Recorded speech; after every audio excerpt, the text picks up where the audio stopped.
My name's Sami Ibrahim and I'm the writer of Two Palestinians Go Dogging. And my name is Omar Elerian and I'm the director of Two Palestinians Go Dogging.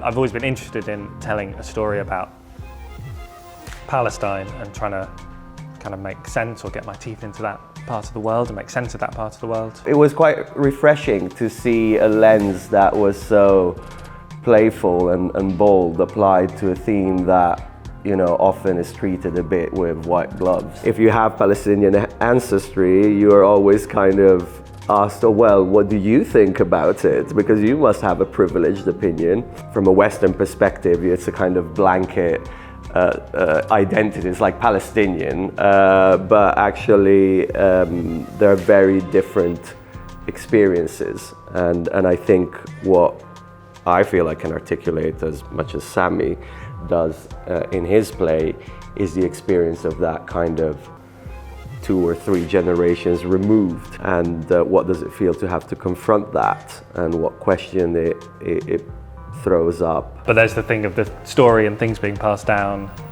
and it's like your family went south to Egypt, mine went north to Lebanon, and then sort of took a circuitous route into Europe. So it's a tricky, it's sort of, you're very connected and very not connected all at once. But still that kind of Palestinian identity remains, and it's something that is kind of transmitted almost orally, you know, to the next generation. And then, I think your play does very successfully is articulate how everything is a matter of narrative, and in the way in which the stories are presented and how they are spun.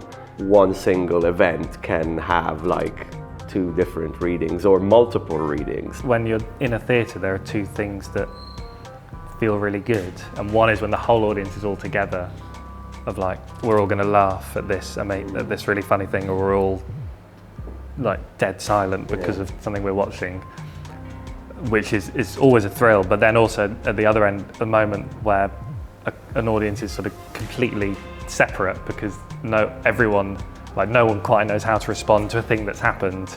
Switching an audience between those 2 feelings is, I hope, what the play does. So there's a lot to go through. I think it's a very collaborative process in terms of working with the ensemble and to kind of tell this story in a way that feels very active and reactive with the audience. You know, the audience are included in it, you know, they're spoken to. There's very rarely, you know, the 4th wall is up, you know, it's always kind of in the here and now. I don't want the play to give anyone any answers, because doesn't have any answers, but it can sort of equip an audience with a toolkit to be sort of cynical, and in a good way, cynical and questioning of how they think about that conflict and kind of all the kind of challenge the, I guess, received ideas we have about it. The writing is so strong that it allows you to kind of push at the seams quite a lot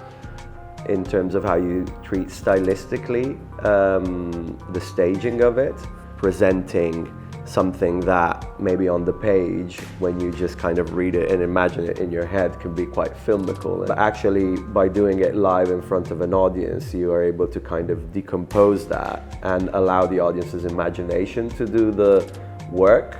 As in, sort of, first and foremost, it's a play, like, it's about the characters, and sort of the political argument is there and it sits there, and I hope will fire up conversations and all of that. It's not about educating an audience, but it's about kind of, I don't know, like holding an audience's hand a bit and allowing them to question and challenge their own assumptions. But then I think there's like a broader thing of